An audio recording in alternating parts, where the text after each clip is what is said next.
You have no idea, Roger, how many times I've talked to folks who have said, yeah, I'm launching a podcast. Oh yeah, when? Oh, I've been talking about it for the last 5 years. Okay, Yeah. well, a lot's happened in 5 years. Is that a this year thing? Yeah. So if you put a date on the calendar when you Yeah. want to launch the show, March, great. We start planning now. Yeah. That way you're ready when it's time to launch. Yeah. And then the biggest thing I can share with people is also, don't think you should go it alone. I'm not saying you have to hire me, but reach out, have a conversation, ask an expert, take a program, whatever it is, learn what you need to do, or do your research before you even hit record. So you have a chance of being successful in the space. Because if you just haphazardly do it, just like anything in business for that matter, if you just say, I'm going to open a business, I don't know who my client is, I don't know anything, I'm just going to sell some stuff, it's probably not going to work for you. You need to have some kind of a foundation or plan so you know where you're going to head, or at least that's the plan.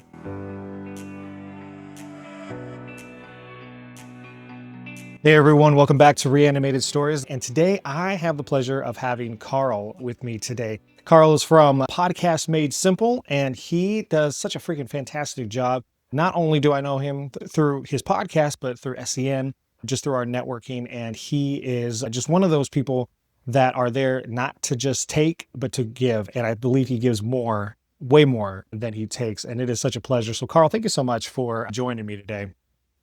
Roger, I'm thrilled. Thank you so much for inviting me to be on the show. I'm excited to have a conversation with you. And for once in my podcast, not just once, but it's another one of those rare occasions where I'm in the guest chair, not in the host chair. Yeah. So I'm taking notes, Roger.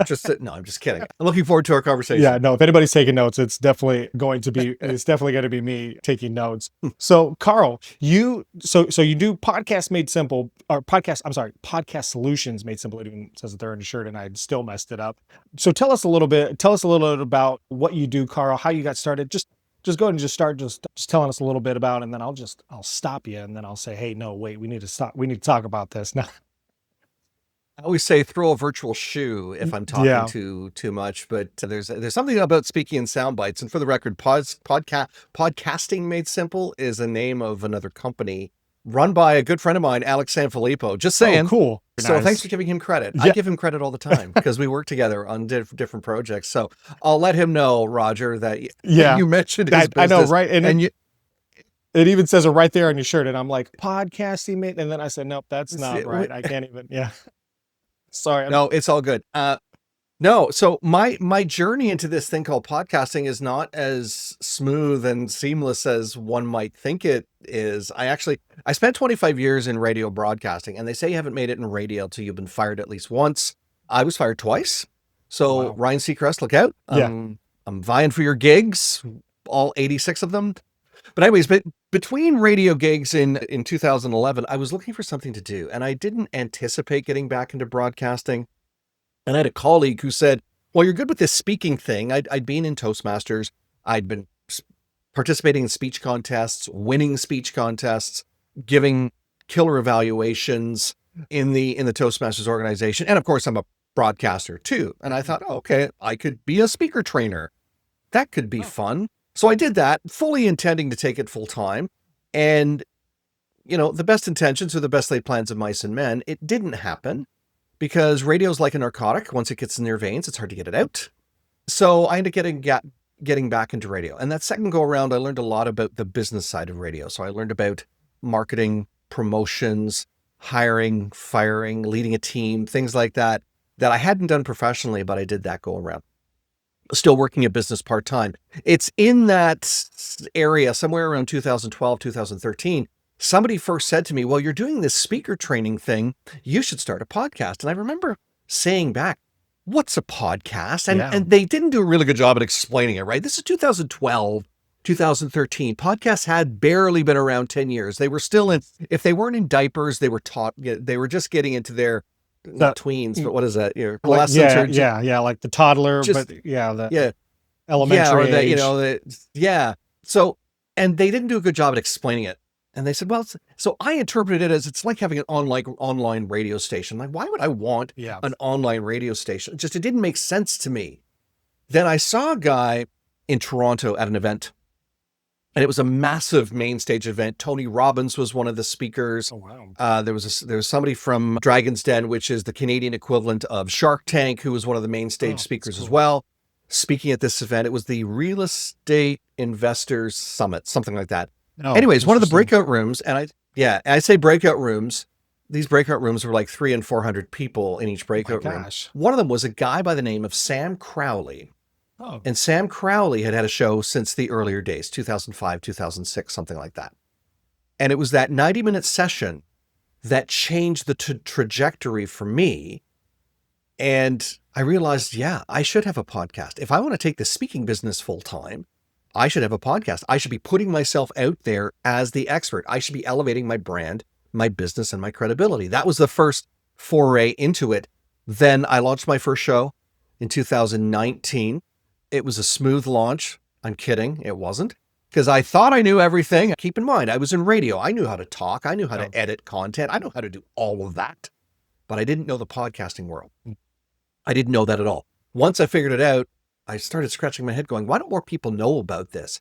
And I started to see the idea of, what if I could train people on how to launch their own show? And then when you know it, 2020 rolls around. We had this global pandemic thing that happened. I don't know if you remember it, Roger.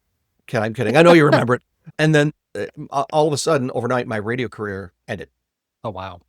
There was a huge drop in revenue, pretty much across the board. Radio stations lost about 70% of revenue. When you lose that much revenue, it's a head count. Yeah. And mine was one of the ones that went. Myself and 7 other people were given the opportunity to do something else. And I said, okay, well, let's go full-time in business. The problem was there were no live stages. Yeah. So now this idea of helping people create and launch their own shows became a reality as I started to train people on how to create their podcasts. That morphed into doing agency work a couple of years later when people were looking for help on the back end. And we're just enjoying the journey right now. And really, as the podcast world evolves, so do we. So many exciting things happening, but it goes back to being in radio, being fired, getting into business, and realizing that, yeah, there are different tools out there that you can apply to your marketing. And the ones that we think are the mainstays, or the ones that we interpret are the ones that are going to get us clients, might not be the ones that we really should be looking at. We really need to look at the innovation side of things, such as podcasts, to see is this going to work for my business? And a lot of people are saying, if they weren't saying it 5 years ago when we started in this space, they're waking up and saying it now. Yeah, this podcasting thing, I get it. Let's chat. Yeah. Yeah. I mean, obviously now here I am starting a podcast as well. And so, yeah, there's definitely been a different, like a change of tone almost when it comes to creating a podcast. So it's funny that you mentioned, someone explained it really bad, like what a podcast was. So my dad, who, God bless him, he's in his 70s and he still doesn't quite necessarily know, like, doesn't understand what I do, which honestly sometimes makes me think like, well, maybe it's a positioning thing. Maybe I need to, maybe he needs to be my, my desk market, because my dad doesn't get, but anyway, aside from that, I told him, I said, hey dad, you should check out this podcast because I think you might find it really interesting. He's like, well, what is the podcast? And I said, well, so I'm trying to think like, okay, how can I explain it to him? So I just basically said, well, it's sort of like internet radio. So it's just like a radio show, but it's on the internet, but you can download it on your phone. And so then I was just like, he's never going to listen to this. Well, actually, it's funny you mention that, because what I will often share with people is it's kind of like talk radio, what talk radio was 30, 40 years ago. Not totally, but when you say talk radio, most people know what that is. Yeah. Most people get it. And they say, really podcasting is the new version of radio. Yeah. And people will understand it a little better, but you're right. If you say, well, you can listen online, but you can also listen in your car, and there's apps on your phone. Yeah. People just too technical. Yeah. They get confused. My dad barely knows texting. Yeah. Right? It just, so 100%. I get it. I totally get it. But it's amazing though, the people who are in various demographics, but including, that I'm not a boomer. I'm a Gen Xer, but there are boomers who are, still in business and running companies who are going, yeah, it's time.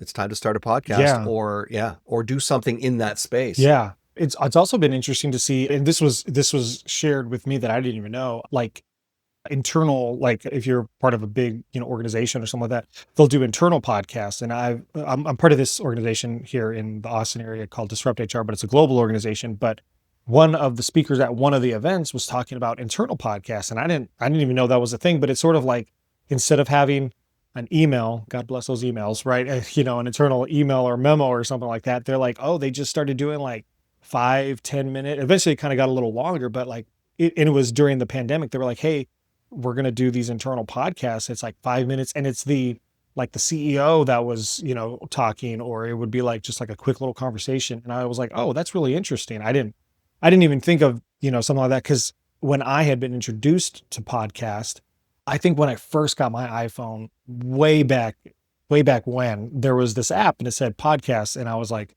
I don't know what this is. So I erased it, right? Cause I was like, I don't know what this is.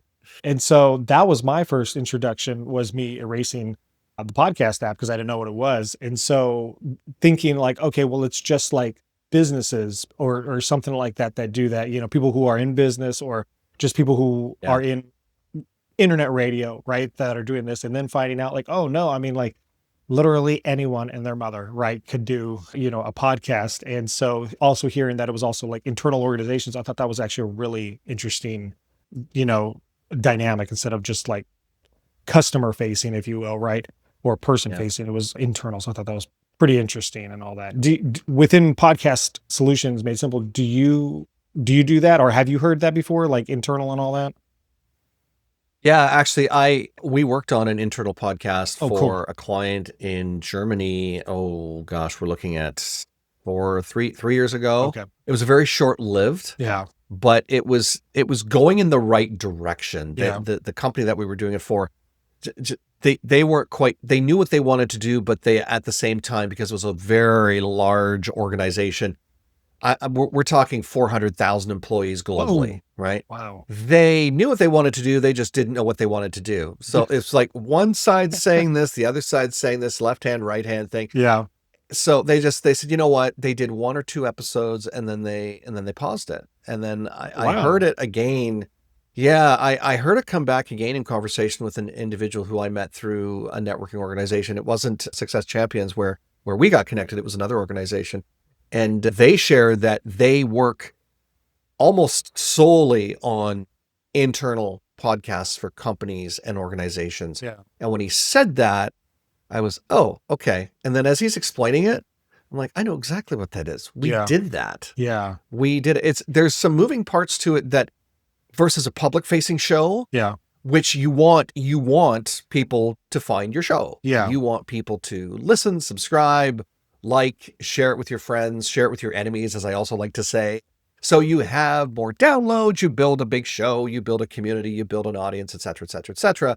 With an internal show, your audience is already decided for you. It's kind of like, I attune it to, and I don't know if you've ever been acclimatized at all to this, but when I was in college a couple of years ago, we had a closed circuit radio station. Oh, yeah. Yeah. Yeah.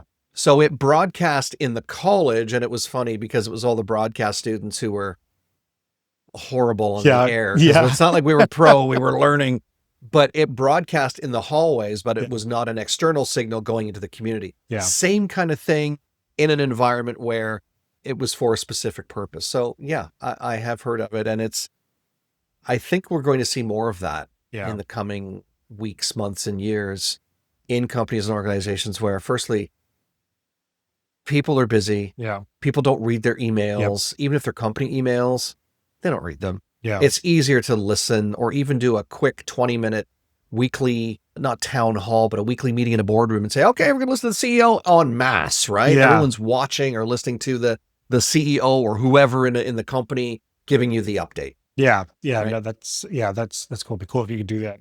Yeah. Public facing. Yeah. Just have everybody watch it all at once. But no, Mhm. that's really cool.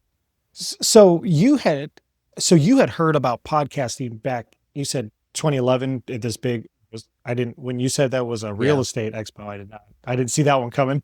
Thought you were going to say it was some sort of like media thing, and then you threw out real estate. I was like, oh, okay, that threw me off. But so Yeah, you the heard around irony. it. Oh, go ahead. Yeah, I'm sorry. Go ahead. Yeah, just because the irony was, Roger, and when you think about it logically, I didn't realize at the time, but one of the areas that is becoming, I don't want to say saturated, but because there's not a lot of saturation in podcasting. I know you work in the web space, but so podcasts versus websites, Yeah. it's it's a pittance, right? Like there's Yeah. how like 11 billion websites, Yeah. and like that's an actual number, by the way. Check it, fact check. It's not fake news. There is a about 3.5 million podcasts globally. That number keeps creeping Wow. up. But yeah, what's interesting is a lot of shows are, not all of them, but there's a good representation of real estate podcasts. The challenge is a lot of them look and sound the same. Interesting. So Huh. we worked with some Interesting. real estate clients actually who are very different in their approach. But yeah, it's interesting that there are a lot of places who are leveraging the podcast, and real estate being one of them. So it does in a way make sense that at a real estate expo with lenders, lawyers, land developers, investors, property managers, real estate agents, even just entrepreneurs going to see Tony Robbins Yeah. on stage, right? Because there are people who only wanted to see Tony Robbins Yeah. with all the real estate stuff. Who Yeah. cares? Yeah. But, and if you're in real estate, you care. But at the time, I didn't care. I Yeah. would care now. Yeah. But there were a lot of people there. And so it was a very captive audience. And what we've seen, as I said, is a lot of shows now popping up. I don't know the number or the percentage, but a lot of them popping up in the real estate and professional services space, lawyers, even medical professionals having their own shows too. So yeah, Yeah. Well, those podcasts probably still have a ways to go until they hit like 11 billion. So a little bit. yeah, that's wow. That's yeah. You know, it's interesting too, because you had mentioned that about, so honestly, one of the things that I had thought when I started my podcast is I was like, oh, because I do come from, the marketing, web design, SEO sort of space, it does seem saturated, right? Like, oh, well, everybody says that they do this or that and all that. So going into thinking, okay, well, I'm gonna do a podcast because I want to talk to cool people. I want to talk to awesome businesses and, learn from these leaders and all that sort of stuff and just have these conversations with them. And I was thinking, oh, well, it's pretty saturated. What would you say to somebody? And I know that you had kind of talked about it a little bit, but what would you say to somebody that is kind of thinking of that? Like, so they're, because again, I was thinking, oh, this is really saturated. But now that you said Yeah. that number, like, oh, okay, well, maybe it doesn't. Cause I mean, 3 million is a heck of a lot smaller than 11 billion. Yeah, exactly. And I would say exactly what I just shared with you. I Yeah. quite often give that analogy. It's one of the myths that, that people say there's too much competition. Now, competition is two things. Competition is there's too many. Yeah. And I'm not celebrity. I'm not that person Yeah. who's going to get that immediate audience, right? Yeah. But the numbers game is an interesting one because quite often when I'm teaching, when I'm doing a boot camp or something, I'll say, who thinks there are too many podcasts? Great. How many websites are there? Nobody can give me a number. Yeah. They'll say billions. I'm like, yeah, exactly. Does that stop you from having a website and wanting to be on the top, the top 10 Google searches or the second page at most of Google? Yeah. No, of course not. So why would you think, as a matter of fact, you don't want to hear this, it's probably more effective to have a podcast than it is to have a website. I know that sounds stupid, but you've got a better fighting chance because you have a smaller pool of things to play with, but you still need that web presence too, because it's all a part of marketing, right? Yep. So what I say is, it's kind of like having a toolbox of tools. You don't just need a hammer and a screwdriver. Yeah. You might need various screwdrivers, right? Yeah. You'll need all of the Robertsons, however many there are, the different sizes of Phillips, the different sizes of your standard screwdriver, your flathead screwdrivers. You'll need a ball peen hammer, a rubber mallet. It depends on what you're doing and what the application is. You just don't need one or two tools. You need several. So you need a website. Yes, we've learned that. Even if you don't have a website in 2025, going into 2026, you're in business. Yeah. You don't have a website. Are you really in business? Yeah. Right. Yeah. So there's that. Second piece is do you have presence outside of that? Yeah. 100%. And are you elevated? If you are in business, you should being a word I don't throw around very often because it's kind of, I should eat better. I should go to the gym. Well, ideally, you should also be, as a business owner, elevating your brand, your business, and your credibility. How are you doing that? If you're just handing out business cards at, chamber mixers, nothing wrong with that. It's probably not giving you a huge return though, right? 100%. However, if you are innovating with what you're doing on your website, I'll say that because Roger, I know that's the area you work in. What are you doing that's separating your website from all the other websites that are out there or the noise that's out there? Same thing with a podcast. Do you have a podcast? Great. You're starting a podcast? Great. That'll set you apart regardless, because a lot of people are not doing it yet. Yeah. There's only 3 million or 3.5 million podcasts out there on every subject, not just in your area of business, in every subject. And there are hobbyists. There are sports-related podcasts, comedy, true crime. True crime, I think, is one of the top podcast categories. Yeah, that's what I heard. Yeah. Faith and religion and all the and then there's do-it-yourself, then there's hobbies, and then business. So it's kind of, you know, by the time you get to where business falls, it's down the line. And then in your business sector, where does yours land? And when you start to do searches on podcast apps, be they Apple or Spotify, or even just a search using either AI or Google or whatever, it's interesting to find, if you can find 10 podcasts related to your topic area outside of real estate, because there are probably more than 10, you're lucky.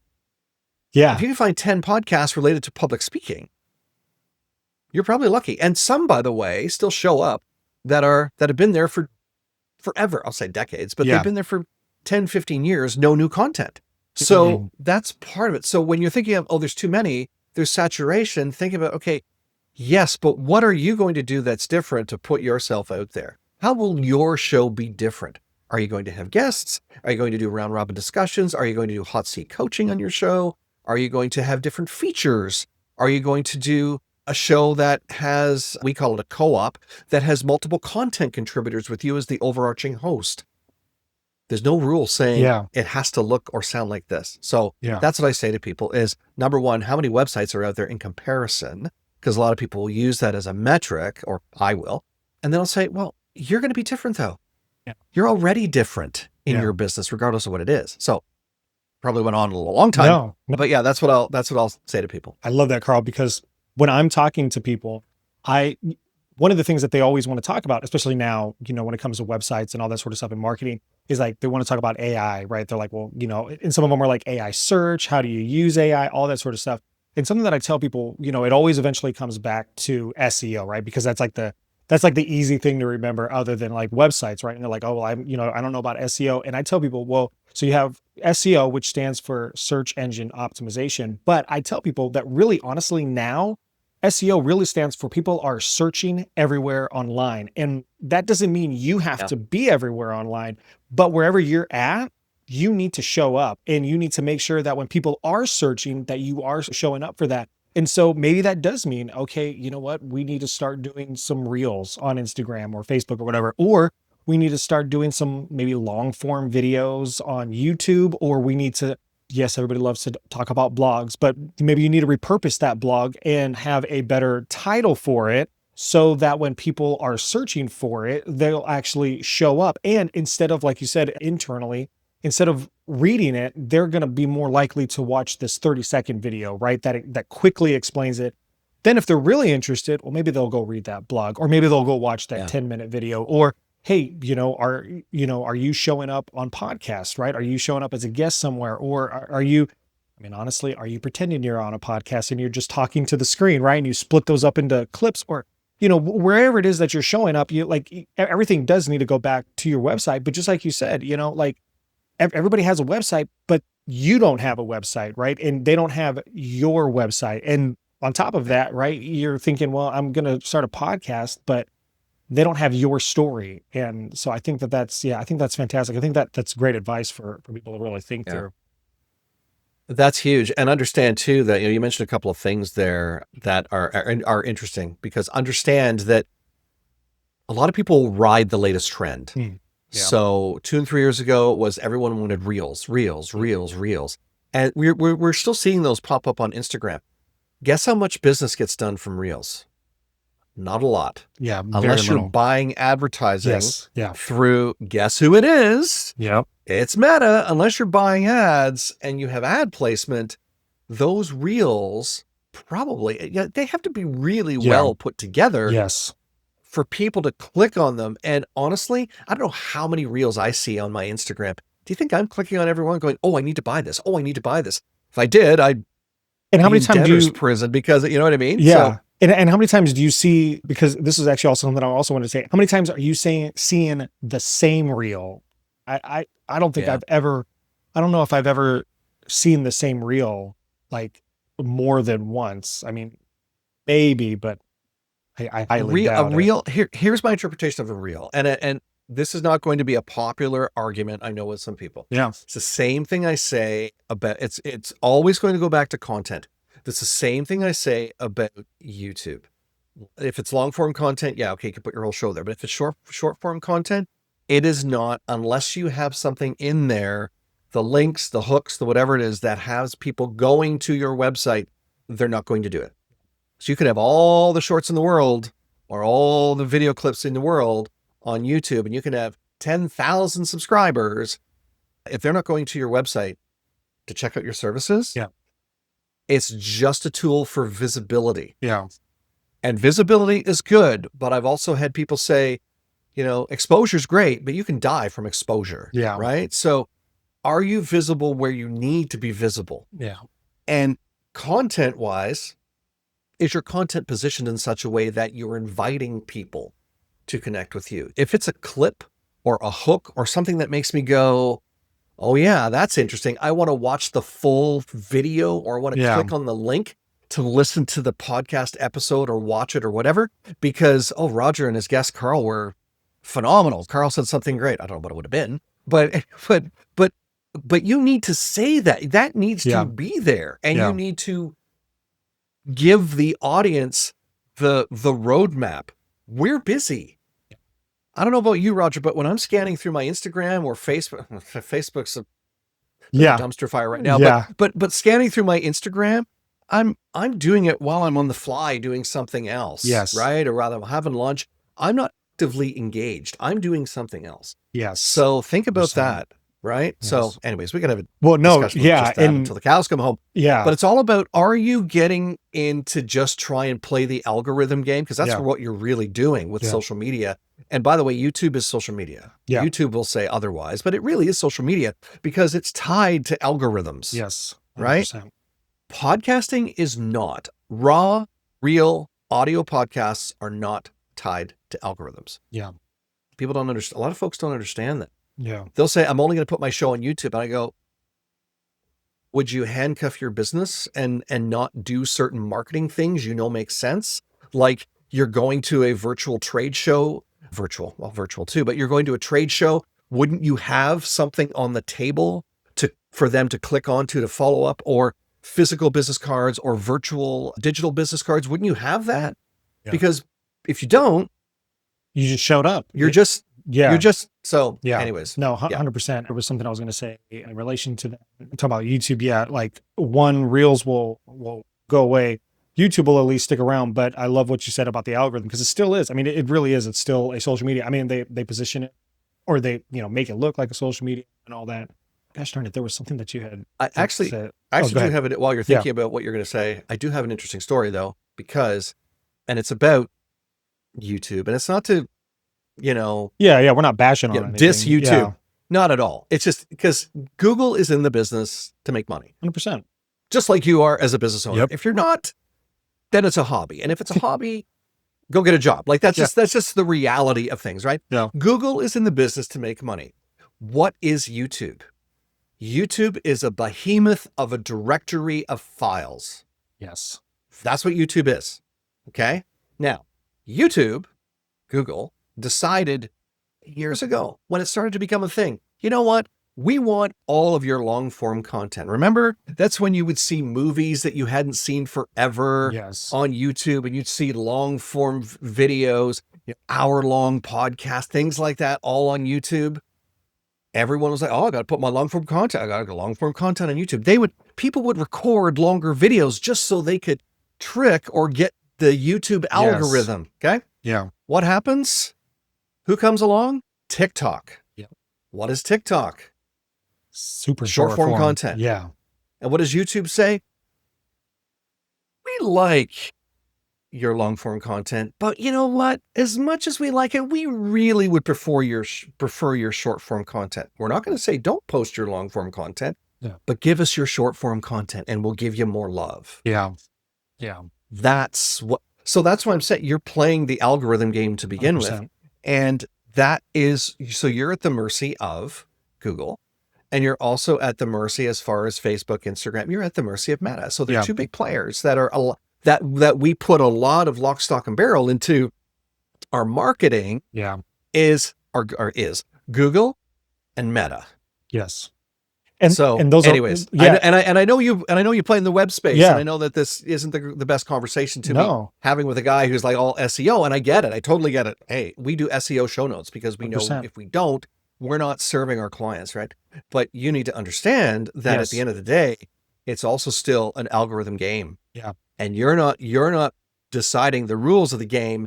Somebody else is, Yeah. and it can change minute to minute, day to day, week to week, month to month, depending Hour on to what else hour. is Yeah. happening. I mean, yeah, 100%. Yeah, like there used to be a couple of years ago, I don't even know if this is still true, people who actually analyzed when's the best time to schedule or do your Yes. Facebook posts. And somebody Yes. said between 10 and 11 a.m. Eastern. I live in the Eastern time zone. Yeah. 10 and 11 a.m. Eastern. I don't even know if that was true, but for whatever reason, that was the thing. Does that mean you don't post at any other time in the day? Yeah. What about if you're not in the Eastern time zone? Yeah. What if you're Yeah. In California, and you have to like, so right? now you have to like do it at like 5, So 6 o'clock in the morning. Oh, or is it 10 o'clock in the morning in your local region? Or yeah. what about posting more than once the same content? Because you might see it in North America, but your clients or colleagues or prospects who are in Europe or Australia or Philippines has a very active business market, by the way. Well, they might want to see it. Yeah. So yeah, Yeah. No, we could talk about this forever. yeah, no, 100%. Because I think you're 100% right. I tell people, and it may be one of those things that I like kind of played out, but honestly, I tell people like, look, if you're focused only on Facebook, if you're focused only on that aspect of, social media, whatever form that may be, that is literally rented ground. You are playing in somebody else's sandbox who, just like you said, they control the rules. They control who sees what, when that happens. If you're not paying, you're going to not get as high and all that sort of stuff. But when you have your own platform, it's a website, podcast, things like that, now you have more control over that, because now you can draw people to that. And if you don't have any of that, if you're just playing out in somebody else's sandbox, well, then you're missing out on. If you're only playing in somebody else's sandbox, you're missing out on the rest of the playground, and you're not staying at home where focusing on where you need to be. So I think that's fantastic. 100%. Yeah. Yeah. Well, Carl, if someone was interested in like, hey, this sounds great, maybe I haven't played in somebody else's, playground or in somebody else's sandbox, what are some things that they need to think about to start a podcast or kind of go down that journey of exploring, hey, this might be right for me. How do I go about this? Yeah, that's a really great question. And ask yourself from the very beginning, because usually when people are thinking about a podcast, it's because somebody has told them you need a podcast, right? Yeah. So I quite often will say, why is it you feel you need a podcast? What's the goal? What's the purpose? What's your short-term goal? What's your long-term goal?